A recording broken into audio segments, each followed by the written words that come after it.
we've got a good enough squad now to win a trophy, even if it's a Carabao Cup, right? However, I don't think it's quite good enough to go and do something in the Champions League or the Premier League. But I'll say this.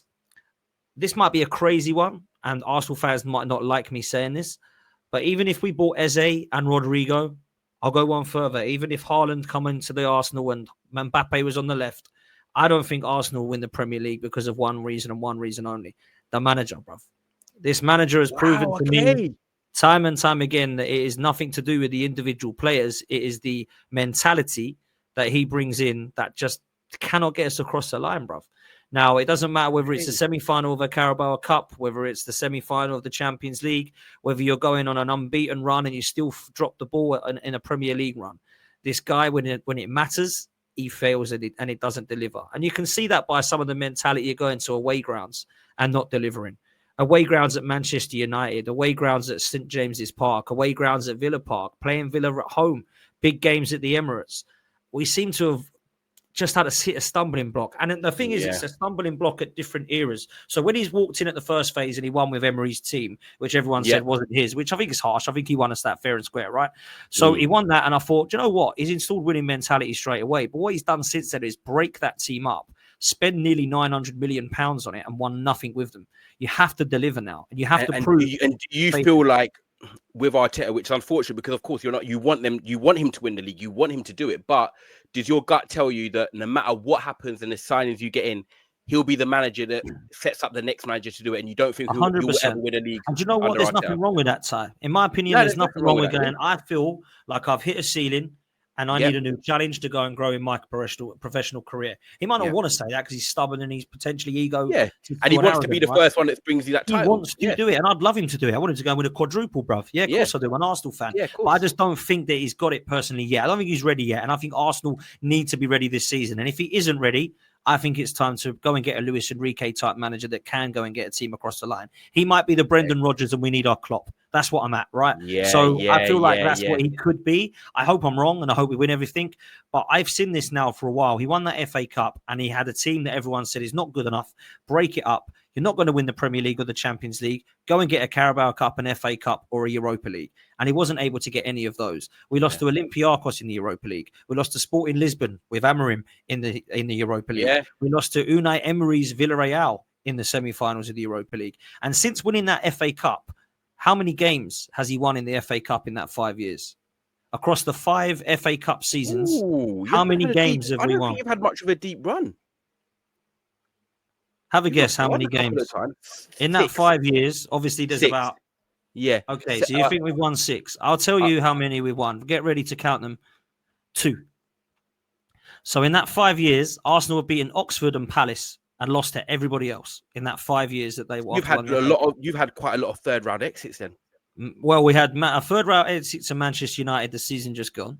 We had a third round exit to Liverpool the season before that. And a third round exit to Manchester City the season before that. Now, don't get me wrong. It's absolutely horrifically unlucky to get those 3 teams in the first round of the FA Cup 3 years running, right? Man United, Man City, and Liverpool. They're the last 3 you want in any time in the FA Cup. But we got them all in the first round. So we went out in those 3 years. Then we lost previously to that. We lost. Who did we lose to now? Can't even remember who it was now. Yeah, but it's in general. No, it's right. In general, Oxford and Palace, we beat them, and then we went out in those rounds. So it's you as an Arsenal fan as well. You as an Arsenal fan, which I love because they're little things that I wouldn't really know because I follow football, and I follow Arsenal, but I don't know them little stats that are hidden under the Christmas tree. You know what I mean? Yeah, exactly. And people are shocked by that. You know, I'll tell you who it was. We lost to Nottingham Forest and Southampton. So there's been some really bad performances in the FA Cup since he's won it. In the Carabao Cup, we got to the semi-final twice and we shit the bed against Liverpool and Newcastle. Last season, it was Newcastle. And this is a mentality. Technically, it is make or break then this season. It feels like the vibe is. In general, 100%, really. Bro. I think the fan base have now woken up to that as well, bruv. That you have to go and deliver, otherwise it might be goodbye. Well, it's definitely. I would have sacked him last year, Ty. I got to be honest. I'd have sacked him last year. Dan, you caught me off guard here. Yeah. No, I would have. I like it because I know you speak your mind. You don't do nothing for the cameras. That's what I like. You're pure, and that's how you feel, and that is how you feel. And it's good that you're very honest because obviously you're trying to uphold the standards, and people will probably watch me on Sky TV and stuff like that and say, I'm the opposite to you. I am the one that accepts lower standards because I'm willing to give managers time, Amorim and so forth. But, you know, this is football. And this is why I love it because you know, we debate for contrasting opinions. We see what we want to hear, what people have to say. And, you know, for you Okay, I'll give you an example, right? Let's say Amorim doesn't work. Let's just say it doesn't work. Okay. I'm going to give you two options. You can go and get Diego Simeone from Atletico Madrid or Luis Enrique from PSG, somebody like that, Carlo Ancelotti, and he can take you for the next couple of years. Or you go and get the assistant manager of Manchester City. Don't know his name. I'll give him 5 years. 800. Linders now. Yeah. There you go. Rinders. There you go. Linders, yeah. Linders. Okay, that's a great example. So Manchester United are hiring Linders. They're going to give him 5 years. Doesn't have to win anything. He can spend £900 million. No pressure. Which one are you taking? You're taking Luis Enrique. I'm going Luis Enrique. Yeah. So I think that's where I'm at now.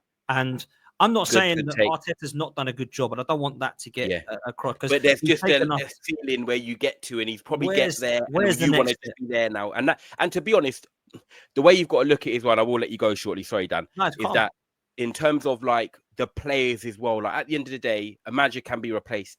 Players are harder to replace, and when you've got players like Gabriel, like Saliba, like Saka, like Odegaard, like Rice, now Gyökeres in his peak of 27. You want to be showcasing to them players, especially the ones I named first, that you can win trophies. You want to uphold your standards and be one of the best in the country, because otherwise, unfortunately, the way football is, people will come in for Saka, people will come in for Saliba, people will come in for Gabriel, and reluctantly, yes, you don't want them to move on, but if they did eventually in 2 years from now, you're probably such a realistic fan, you'll say, do you know what? We had 4 years to try, and, you know, before you know it, they're going to be 30. So they need to win now, and before, you know, any injuries can happen as well. We've seen loads of players in our time, you know, get injured. Abu Dhabi, one of the best players I've seen get injured, you know, his career was done. These players never know when their last game is. So you need to start winning to keep these players as well, because managers can be replaced, but you want to keep your top players. And now it's a great discussion.